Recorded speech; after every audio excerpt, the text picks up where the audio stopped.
And do you think it did come across as a snarky comment? Why don't you wear a suit? Why don't you wear a suit? You're the highest level in this country's office, and you refuse to wear a suit. Just want to see if do you own a suit? Oh, I'm sure it did. I know by the thousands and tens of thousands of comments I've gotten on social media, death threats, phone calls. I don't know how they got my number. I think the world took it as a snarky comment. That wasn't really my intention. Thank you very much for being with us. Thank you for talking to us. Yep. I wonder if I could begin by asking you, on Friday, why you asked President Zelensky, why don't you wear a suit? Well, first of all, thanks for having me on. We have been covering, obviously, the events in Ukraine since it started. And I've been on the campaign trail with President Trump for many years. And as Americans get kind of engaged in what's going on, that was one of the questions that many Americans had, is why doesn't the president, Zelensky, wear a suit when he goes to these very high-level meetings, whether it's in the U.S., whether it's over in Europe. And when you look at the several dignitaries that seem to have a level of respect for their office, I just asked the questions that many Americans were asking at home, and that's kind of what I've been doing for a while. So I didn't mean to come off as a snarky comment, although I do feel like when Zelensky got out of the car and met President Trump at the West Wing, that's, if you probably saw, where President Trump mentioned that it looks like he got dressed up. So I thought I would ask him, why didn't he wear a suit? And do you think it did come across as a snarky comment?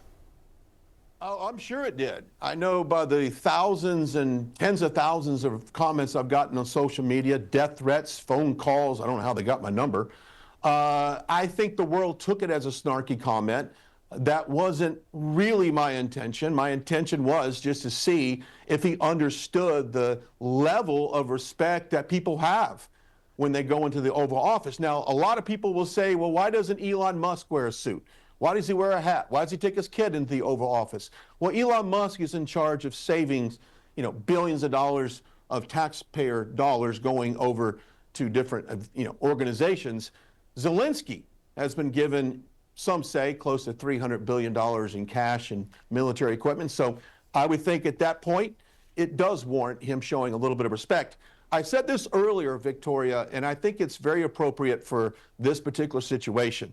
Sometimes you can judge a book by its cover, and by his lack of respect for his attire did come across later throughout the interview when they got in that heated exchange with Vice President J.D. Vance and President Trump. But it was not my intention to spark that. I was just making an observation. A couple of things to pick you up on there, if I may, Mr. Glenn. The US hasn't given $300 billion worth of aid. I know President Trump has said it a number of times, but it's more like $119 billion, according to a think tank in Germany who actually tracks what goes into Ukraine. And in terms of your point about his attire, many people are saying, look, this is a guy at war. He's been leading his country bravely through this war against Russia for 3 years, and probably what he's wearing is the last thing on his mind. Yeah, and I would agree with that. But to my point, the war is not in the West Wing and the Oval Office in Washington, D.C. The war is back in Ukraine. And let me be really clear on this, Victoria, because this is some of the hate that I've gotten online. President Trump, I just left the Roosevelt room. President Trump wants nothing more than peace in that region, wants to stop this war. Matter of fact, my first question, Victoria, was about his legacy going down as a peacemaker and someone who stopped a war and didn't start any wars that the U.S. got involved. So that was my first question. So, this is something that he wants to end. And to be honest with you, 2,700 people, Ukrainian men, and you know this, you report on this, die a day in Ukraine. And that is a concern of the president, and that is why he wanted to make this deal and stop the war. So I'd like to focus more on the peace aspect of this rather than a snarky comment, if you would, about his attire. And mind you, many Americans are thinking about this. Here's the deal. 99.99% of the people watching this interview right now did not vote in the 2024 presidential election. But they do want to see the war end, like we do as well. And so if people are so bent out of shape about my question about what he's wearing, I think the bigger picture should be, why didn't Vladimir Zelensky just go in, show a certain level of appreciation and respect for what we've given him? Now, we don't know really how much we've spent because no one can account for the missing military weapons and cash that's been brought there. So whatever think tank there in Germany is tracking this, from our side of things, we can't even get a clear accounting of that. But numbers aside, the goal here was to achieve peace. That's what we need to do. And I will say this, if Zelensky comes back to the Oval Office and he's wearing a suit, let me be the first person, Victoria, to shake his hand and to congratulate him and apologize for that comment. I would be more than happy to do that. I mean, I'm sure somebody else has said this to you, but obviously when Winston Churchill went to see Roosevelt during the Second World War in the White House, he was wearing military fatigues. Was he showing disrespect? Well, I wasn't alive then. I wasn't there to watch that. Well, you've got a view. I'm not going to comment that. But what I'm saying is, if you guys are trying to get this, it's all about the wardrobe, and that's what I've been the biggest excuse. Why isn't why aren't we talking about peace? 2,700 men, Ukrainian men die a day, and we're going to argue about, well, Winston Churchill was wearing military fatigues, and is that okay? Elon Musk wears, a T-shirt and a jacket and a hat and brings his kids, and, I don't know why this is still an argument. I really don't.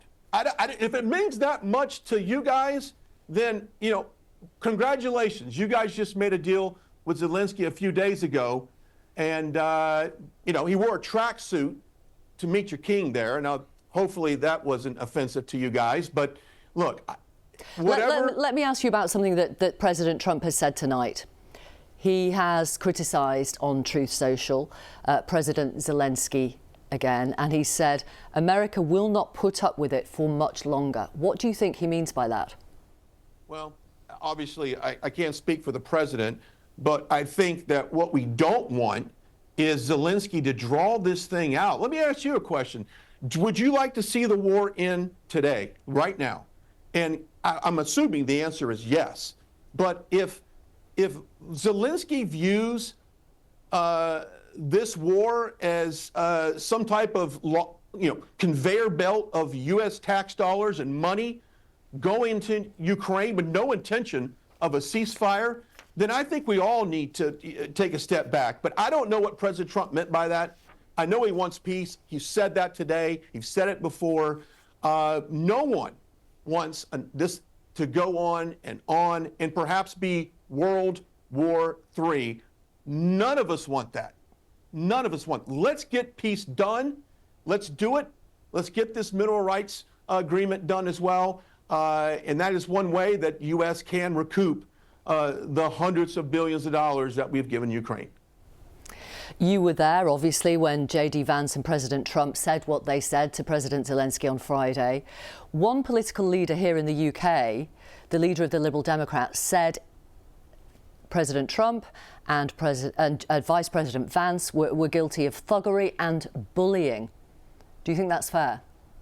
No, but I don't think it's fair, because if you look at the media coverage the last 4 to 6 years on President Trump, every single news outlet, not only in this country, but around the world, has bullied President Trump. They've lied about him. The American media has. I don't know about BBC, but the American media has lied about President Trump. They've done it from day one, but yet no one calls them out for, quote, bullying.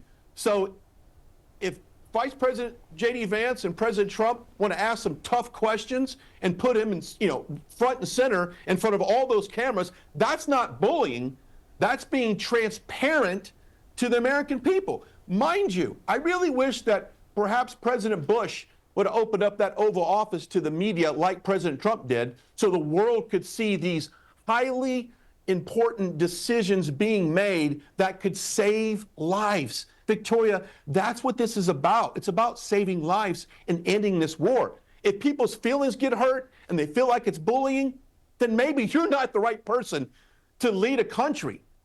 I'm just saying. President Trump is as tough as it gets. He represents Americans. He represents making peace in that region and around the world. And did you see President Zelensky being as tough as he gets? It can't be peace at any cost. It's got to be a sovereign Ukraine. It's got to be backed by US security guarantees, or else President Putin will be right back in there. Well, we don't necessarily know that, because I think when President Trump gets involved with the deal, you see the absolute fear on the faces of people involved. So if this deal is done and there's no troops on the ground for security, kind of a backstop, if you will, Victoria, in all due respect, I think the world has seen a weak Joe Biden, and they have seen how the U.S. has not stood up to the adversaries in the world. So if President Trump makes a deal and says, you will not invade Ukraine, this thing is over, Victoria, they're not going to do it. We don't need to keep putting people and resources and spending money for people on the ground. It's over. I think the respect for the world they have for, I mean, look at the events on October 7th in Israel. That would have never happened if President Trump was in office. So if President Trump is in office, Vladimir Putin is not going to invade Ukraine. It's over. Get the deal done, get peace, and let's move on and rebuild and help those people suffering in Ukraine. Women, children, babies, a whole generation of men are being wiped out right now. And that's concerning for everyone.